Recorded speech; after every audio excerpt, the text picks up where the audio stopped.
Assalamualaikum warahmatullahi wabarakatuh. Selamat pagi, salam sejahtera untuk kita semua. Perkenalkan, saya Habib Wahyudi, salah satu dosen dari Politeknik Elbadut Madut yang berhome-base di program studi Sarjana Terapan Akuntansi Perpajakan.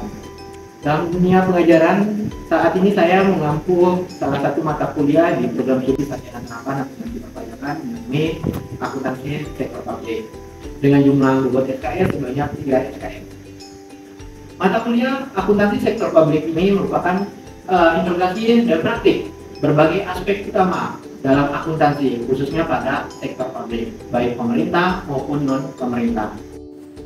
Untuk mata kuliah akuntansi sektor publik ini, capaian pembelajaran lulusan yang pertama dari aspek sikap, di mana bertakwa kepada Tuhan Yang Maha Esa dan mampu menunjukkan sikap religius. Sikap yang kedua adalah taat hukum dan disiplin dalam kehidupan masyarakat dan bernegara. Aspek ketiga menunjukkan sikap bertanggung jawab atas pekerjaan di bidang keahliannya secara mandiri. Selanjutnya dari keterampilan umumnya, yang pertama menyelesaikan pekerjaan berlingkup luas dan menganalisis data dengan beragam metode yang sesuai, baik yang belum maupun yang sudah baku. Kemudian keterampilan umum selanjutnya adalah menunjukkan sikap kinerja bermutu dan terukur. Dari aspek pengetahuan, yang pengetahuan pertama, mahasiswa menguasai prinsip dan isu terkini praktik akuntansi berterima umum. Selanjutnya, keterampilan khusus, di mana mahasiswa mampu menyusun, menyajikan, menganalisis, dan menginterpretasikan serta mengkomunikasikan laporan keuangan komersial bagi orang pribadi dan badan berdasarkan standar akuntansi keuangan dengan pemanfaatan teknologi digital. Capaian pembelajaran mata kuliah akuntansi sektor publik ini terdiri dari 13 CPMK. Yang pertama, mahasiswa mengidentifikasi karakter dan lingkungan sektor publik. Yang kedua, mahasiswa mengidentifikasi akuntansi manajemen sektor publik dan sistem pengendalian manajemen sektor publik. CPMK yang ketiga adalah mahasiswa mengidentifikasi penganggaran dan jenis anggaran sektor publik. Yang keempat, mahasiswa memahami standar akuntansi bagi sektor publik. Adapun capaian pembelajaran mata kuliah akuntansi sektor publik ini terdiri dari 13 CPMK. Yang pertama, mahasiswa mengidentifikasi karakteristik dan lingkungan sektor publik. Yang kedua, mahasiswa mengidentifikasi akuntansi manajemen sektor publik dan sistem pengendalian manajemen sektor publik.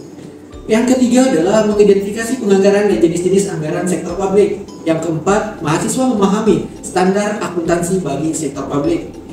CPMK yang kelima, mahasiswa memahami teknik akuntansi keuangan sektor publik. CPMK yang keenam, mahasiswa menyusun laporan keuangan sektor publik.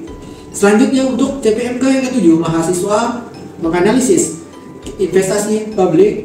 Yang kedelapan, mahasiswa menentukan harga pelayanan publik. Yang kesembilan, mahasiswa mengukur kinerja sektor publik. Yang kesepuluh, mahasiswa memahami akuntansi pemerintah pusat. 11. Mahasiswa harus memahami pemerintah daerah. 12. Mahasiswa memahami akuntansi untuk pemerintah desa. Dan terakhir, mahasiswa memahami akuntansi organisasi LSM non pemerintah dan tempat ibadah. Adapun sistem penilaian dan evaluasi, yang pertama dilihat dari aspek ujian tengah semester dengan bobot 25%, kemudian ujian akhir semester dengan bobot 30%, tugas dengan bobot 15%, kehadiran 15%, dan sikap 15%, sehingga total dari sistem penilaian dan evaluasi mencapai 100%. Daftar referensi yang digunakan untuk mata kuliah akuntansi sektor publik bisa menggunakan beberapa referensi, baik itu dari buku-buku terkait dengan akuntansi sektor publik maupun regulasi atau peraturan perundangan yang berlaku di Indonesia. Adapun video terkait dengan proses pembelajaran yang dilakukan dapat dilihat pada video berikut ini. Selamat menyaksikan. Selamat pagi semuanya. Assalamualaikum warahmatullahi wabarakatuh. Oke, untuk mengawali perkuliahan kita pada pagi hari ini, kita berdoa dulu. Kita berdoa menurut agama dan kepercayaan masing-masing. Berdoa mulai. Oke, untuk mahasiswa, kita untuk berdiri dulu untuk menyampaikan materi pada pagi hari ini.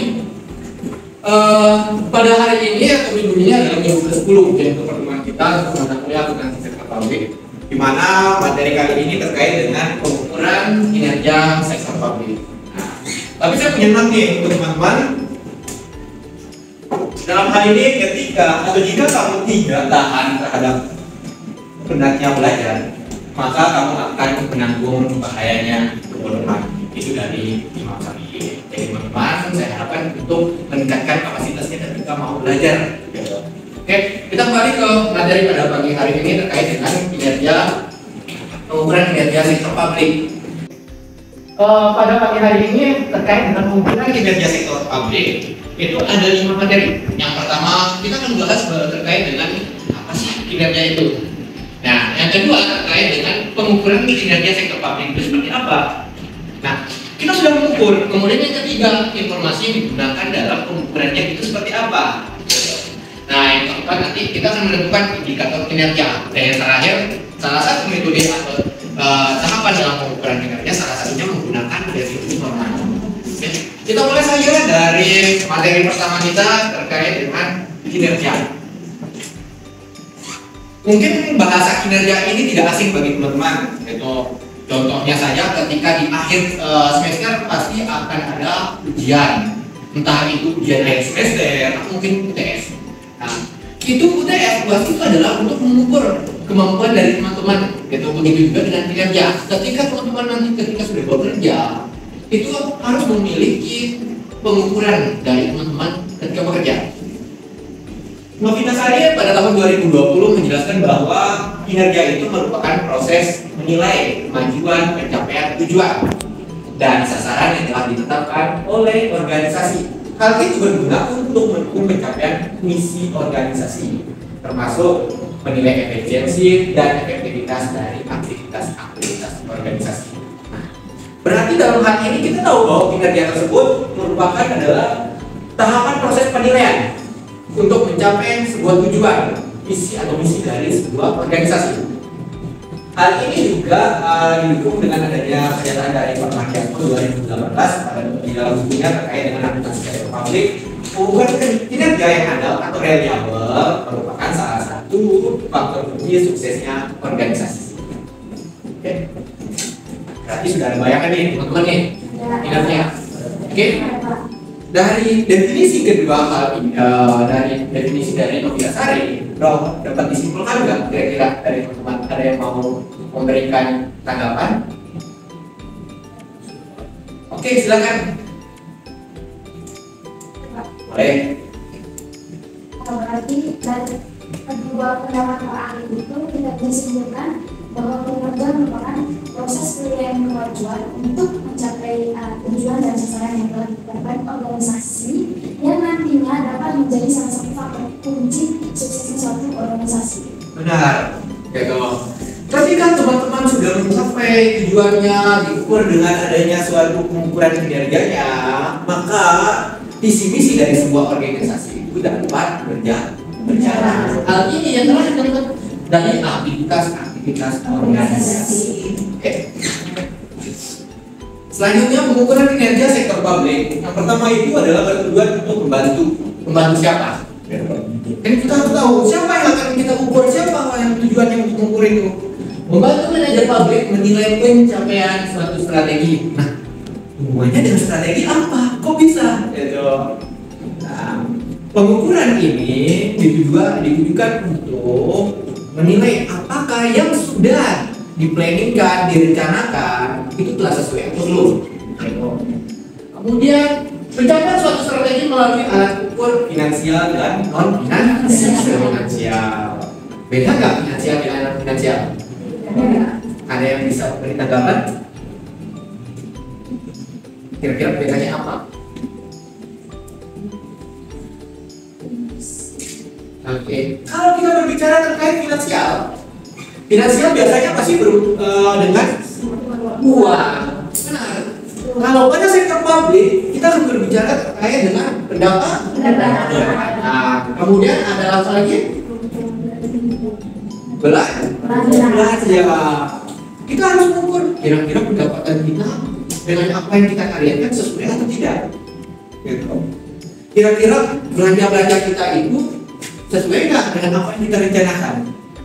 Itulah yang dikatakan sebagai aspek dari alat ukur finansial. Kemudian ada alat ukur non finansial. Biasanya kalau non finansial akan menilai dari perspektif pelanggan misalnya. Kita ingin tahu nih, pelanggan apakah merasa puas atau tidak? Gitu.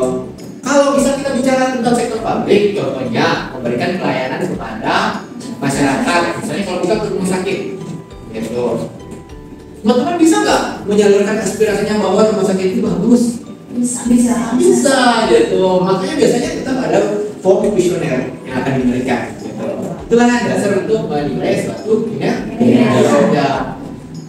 Bersifat multidimensional sehingga tidak ada indikator tunggal. Jadi tidak hanya misalnya, oh saya ingin mengukur dari perspektif keuangan, oh saya hanya bisa mengukur dari aspek pelanggan.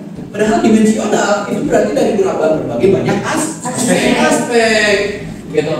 Dan dapat digunakan untuk menunjukkan kinerja secara komprehensif, gitu. Bisa ada menilai kepuasan karyawan, gitu. Oh saya sudah merasa puas bapak ibu, gitu. Dengan cara seperti apa? Saya berikan kuesioner kepada karyawan saya, gitu. Saya selalu diberikan pelatihan seminggu sekali, sebulan sekali, setahun 2 kali, gitu. Berarti kan karyawan merasa puas, gitu. Oh salary yang saya dapatkan ini sarana dan prasarana untuk saya bekerja itu dapat mendukung pekerjaan saya, gitu. Tersedianya wifi, kemudian adanya ruangan yang memadai untuk bekerja, gitu. Itu kan sama saja kita untuk mengukur kinerja kita. Jadi kinerja itu tidak harus dinilai dari perspektif eksternal atau pelanggan, tapi dari internal itu bisa. Oke? Nah, pengukuran kinerja itu memiliki tujuan. Tujuan yang pertama, mengkomunikasikan strategi secara lebih perlu nggak teman-teman yang level of manajemen, manajemen tengah, manajemen bawah itu perlu, gitu, terkait dengan apa sih strateginya, tujuannya perusahaan ini apa sih, gitu. Sehingga dari tujuan itu bagaimana strategi yang harus saya lakukan. Yang kedua adalah mengukur kinerja finansial dan non finansial secara berimbang dan dapat ditelusuri. Gitu. Teman-teman harus paham, gitu, bagaimana cara menyimbangi, gitu. Oh pendapatan saya sekian juta, gitu. Belanja saya sekian juta. Jangan sampai pendapatan, gitu, pendapatannya dimanipulasi, kemudian belanjanya dimanipulasi dengan cara mengubah transaksi. Bisa aja seperti itu, gitu. Tapi dalam hal konteks dalam pengukuran kinerja, karena ada bahasa tadi dapat ditelusuri. Kalau secara finansial yang ditelusuri adalah bukti transaksinya. Nah, tapi kalau kita berbicara non finansial pasti kita akan bertanya, misalkan nih, adik ke rumah sakit, gitu, dokternya terlambat nih. Misalnya kalau diminta, adik tolong berikan saya penilaian 1 sampai 5, gitu. Pasti adik akan mengisi angka 1, 2, mungkin 3, gitu. Karena adik pasti punya dasar nih, oh saya, kok bapak dokternya terlambat datang, gitu loh. Ya kan? Itu merupakan kepuasan dari pelanggan, gitu. Yang ketiga, mengakomodasi pemahaman kepentingan para manajer untuk mencapai goal manifest. Yang tadi seperti saya sampaikan bahwa untuk mencapai goal itu para manajemen atau manajer dalam sebuah perusahaan institusi sektor publik itu harus memahami, gitu, bagaimana sih mekanisme atau strategi yang perlu diatur. Yang terakhir sebagai alat untuk mencapai kepuasan baik itu manajemen perusahaan ataupun pihak eksternal seperti konsumen. Sampai sini ada yang ingin ditanyakan? Tidak ada? Oke, saya lanjut. Pengukuran kinerja ini memiliki manfaat. Kalau kita berbicara manfaat berarti ada keuntungan yang kita rasakan. Ya kan? Manfaatnya apa sih? Yang pertama memberikan pemahaman mengenai ukuran yang digunakan. Ukuran yang digunakan tentu saja dia bisa menggunakan kuesioner. Bapak Ibu bangga atau belum mengisikan kuesioner ini untuk mengukur kinerja dari perusahaan saya. Yang kedua, memberikan arah dalam mencapai target. Perusahaan juga punya target, sektor publik juga punya target. Misalnya contohnya saya punya target nih, ada misalnya saya kerja di rumah sakit. Saya harus mengukur kira-kira jumlah pasien yang bisa saya tangani saat itu berapa persen sih dari total pasien yang datang pada saat itu? Seharusnya kan kalau lebih baik semua pasien yang datang pada hari itu ditangani juga pada hari itu, bagus kan? Nah, tapi bagaimana kalau datang hari itu tapi tidak bisa ditangani hari itu? Gitu. Tapi ya kita harus memperhatikan beberapa faktor yang lain juga. Oke? Yang ketiga, untuk memonitor dan mengevaluasi pencapaian target pasti. Gitu. Semua yang sudah ditargetkan, diplanningkan, direncanakan, perlu dievaluasi, dimonitor dengan cara untuk dengan cara ukur. Yang keempat, dasar pemberian penghargaan dan hukuman. Dasar untuk pemberian penghargaan dan hukuman, reward and punishment.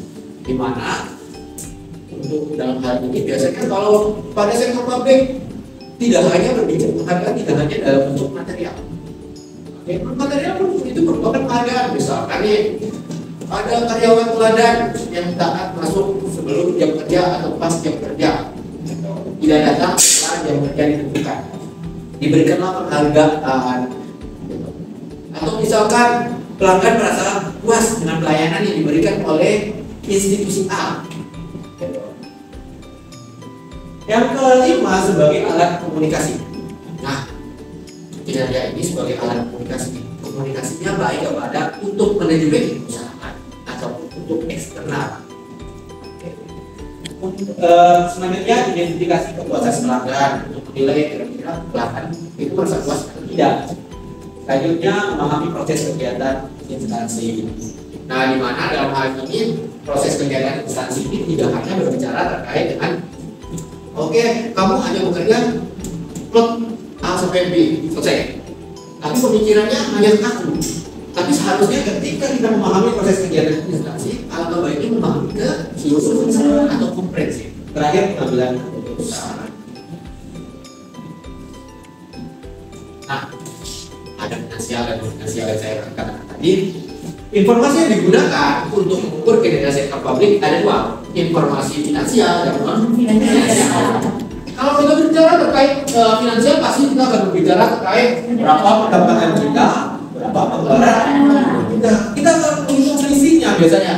Berapa sih pendapatan yang kita dapatkan dalam satu tahun ini? Berapa sih pendapatan yang kita dapatkan dalam satu bulan ini? Kita akan membandingkan dengan pengeluaran. Pengeluarannya gimana? Variasi di sini berarti adalah pembanding atau selisih. Kemudian informasi non finansial. Non finansial berarti melihat dari perspektif finansialnya, kepuasannya, efisiensi proses internal dan pembelajaran dan pengembangan. Kalau kita berbicara finansial, itu tidak hanya berbicara terkait dengan uang. Nah, tapi non uangnya juga harus kita berbicarakan. Seperti bagaimana sih alur dari finansial itu. Kemudian ada perspektif kepuasan, kita perlu lihat dari konsumen.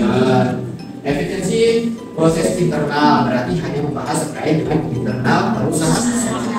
Yang terakhir, pembelajaran pertumbuhan, ini biasanya karyawan. Karyawan akan dinilai apakah Anda diberikan pelatihan atau tidak, bagaimana penghargaan yang diberikan. Oke? Nah, indikator kinerja. Indikator kinerja yang pertama itu dia pengukuran dilakukan dengan mengembangkan variabel kunci. Oke. Yang sudah kita identifikasi menjadi indikator kinerja. Kemudian indikator kinerja ini dapat berbentuk faktor keberhasilan utama. Artinya variabel-variabel tersebut merupakan kunci dari perusahaan. Pengembangan indikator kinerja perlu mempertimbangkan komponen berikut. Yang pertama, biaya pelayanan pastinya. Yang kedua adalah penggunaannya, utility, siapa yang menggunakannya. Kemudian kualitas dan standar pelayanan. Bapak dan Ibu diberikan standar pelayanan, kalau bekerja di sini harus diselesaikan dalam waktu berapa menit. Pekerjaannya harus diselesaikan dengan waktu sekian menit. Tidak standar. Kemudian cakupan pelayanan. Bapak dan Ibu harus bekerja berdasarkan cakupan. Kalau misalnya saya sebagai akunting, ya udah saya akan bekerja sebagai akunting. Gitu. Tapi perlu nggak saya belajar sebagai untuk bagian pemasaran? Tidak. Hah? Tidak perlu. Tidak perlu. Kenapa? Karena sudah ada ibarat masyarakat. Oke, pada dasarnya kita juga bisa memahami untuk secara komprehensif, tapi ada secara khusus. Kita harus memahami cakupan pelayanan yang diberikan oleh bidang atau divisi masing-masing. Gitu. Yang terakhir adalah kepuasan. Gitu. Kepuasan tidak hanya konsumen ya, tapi karyawan pun bisa dimulai dari kepuasannya. Gitu. Nah, contoh pengembangan indikator kinerja. Saya punya 4 contoh di sini. Kita dapat mengukur kinerja baik secara finansial dan non finansial. Kalau kita berada di klinik kesehatan, contohnya adalah kita akan membandingkan jumlah pelanggan yang dilayani per hari per jumlah dibagi dengan total penduduk untuk wilayah tertentu. Misalkan nih, kalau kita ada di daerah A, gitu, di daerah A itu ada 10 orang misalnya, dan yang sakit 8 orang. Dan yang ditangani 7 orang. Berarti 1 orang tidak? Yang kedua, dinas pendapatan. Dinas pendapatan biasanya kita menghitung persentase jumlah pendapatan yang terkumpul dibagi dengan potensi. Mungkin teman-teman sudah pernah lihat laporan keuangan yang direncanakan atau yang dianggarkan sama yang terrealisasi. Itulah yang dikatakan sebagai persentase jumlah pendapatan yang terkumpul dibagi dengan potensi. Selanjutnya, misalnya ada kepolisian. Kepolisian persentase jumlah kriminalitas yang tertangani atau jumlah kriminal yang terdeteksi dibagi dengan yang tertangani. Kalau 10 yang melapor, 10 yang tertangani, itu bagus atau tidak? Bagus. Gitu. Karena kalau dipersentasikan menjadi 100% ketercapaiannya. Berarti semua kasus tersebut telah ditangani. Yang terakhir DPR atau DPRD. Presentasi jumlah pengaduan dan tuntutan masyarakat yang tertanggal atau jumlah total aspirasi yang masuk. Gitu. Biasanya dia akan membandingkan antara berapa sih pengaduan yang masuk dibagi dengan totalnya. Gitu. Selanjutnya, nah, value for money. Nih, salah satu cara mengukur kinerja sektor publik adalah value for money. Nah, value for money ini mengukurnya secara finansial. Nah, ada 3 komponen dalam pengukuran value for money. Yang pertama, ekonomi. Yang kedua, dan yang ketiga,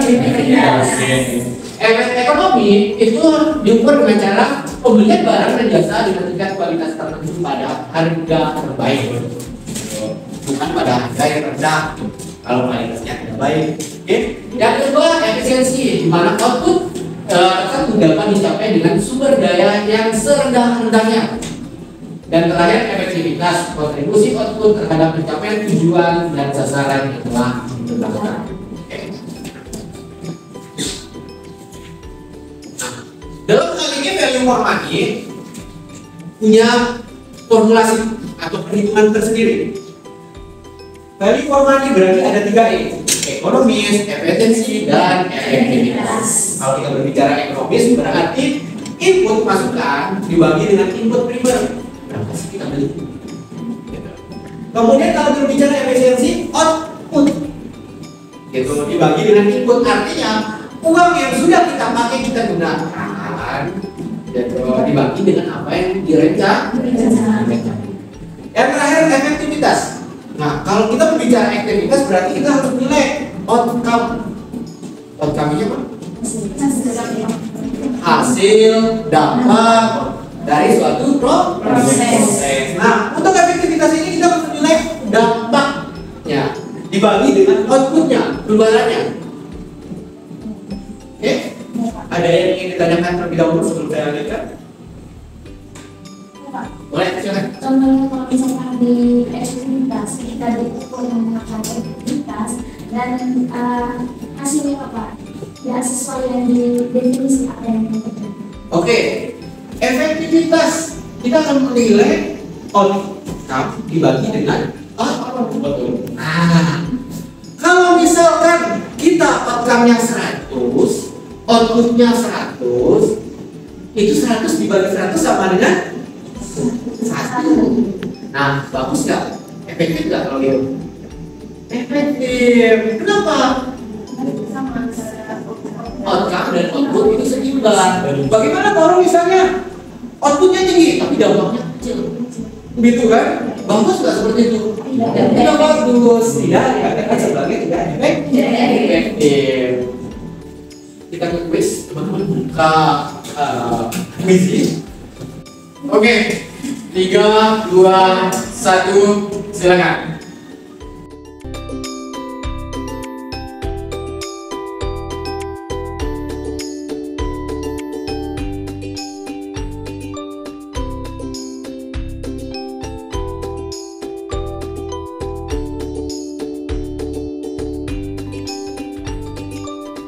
Oke, sudah semuanya? Oke. Oke. Silakan difoto dulu. Nah. Oke. Kesia, kemudian Ratna, Maria, Fitri ada yang salah ya? Sama Prangko yang besar, berarti yang tidak ada salah Kesia, Ratna sama Maria. Oke, selamat ya. Oke. Kita ulas pertanyaannya. Yang pertama, kunci suksesnya sebuah organisasi adanya ukuran kinerja yang reliable. Kemudian, manajer publik menilai pencapaian suatu strategi melalui alat ukur finansial dan non finansial. Yang ketiga, sistem pengukuran kinerja hanya mengakomodasi pemahaman kepentingan manajer level atas dalam mencapai tujuan. Kenapa? Satu orang. Berdiri. Oke. Kenapa kira-kira? Karena sistem pengukuran kinerja tidak hanya di mengakomodasi itu bukan hanya untuk kepentingan atas, tapi juga bisa untuk kepentingan menengah sama bawah. Oke. Terima kasih ya. Nomor 4. Manfaat pengukuran kinerja yakni untuk pengambilan keputusan secara subjektif. Harusnya objektif. Yang kelima, informasi finansial dalam pengukuran kinerja diantaranya perspektif pembelajaran dan pengetahuan. Keenam, indikator kinerja diukur dalam bentuk biaya unit. Benar. Artinya, misalkan teman-teman pergi ke apotek, itu kan biasanya ke rumah sakit dibebankan per orang, ya kan? Iya. Karena tidak mungkin orang yang satu sama orang yang lain penyakitnya sama. Selanjutnya, pengukuran kinerja dengan menggunakan value informasi dapat dilihat dari aspek eksistensi. Benar atau salah? Salah. Yang ada cuma ekonomi, efisiensi. 8. Outcome merupakan dampak suatu program atau kegiatan terhadap masyarakat. Nah, oke. Oke, ada yang ingin ditanyakan? Ada cukup jelas? Cukup jelas. Oke. Mungkin itu saja materi terkait dengan pengukuran sektor publik dari saya. Dapat disimpulkan bahwa pengukuran dari sektor publik itu adalah hal yang penting pada sektor publik untuk mengukur tercapaian dari tujuan, di mana untuk menilai strategi dalam pencapaian tujuan tersebut harus dinilai oleh sektor publik. Sektor publik tidak hanya terbatas pada lembaga pemerintahan, non pemerintahan juga bisa, seperti perusahaan daerah, KMU, PDAM, kemudian undang-undang perusahaan daerah bisa juga menggunakan pengukuran kinerja menggunakan sektor publik. Oke, itu saja teman-teman materi dan quiz pada pagi hari ini. Kita tutup materi pertemuan pada pagi hari ini dengan doa. Kita berdoa menurut agama dan kepercayaan masing-masing. Berdoa mulai. Selesai. Terima kasih. Selamat pagi. Wassalamualaikum warahmatullahi wabarakatuh. Waalaikumsalam warahmatullahi wabarakatuh.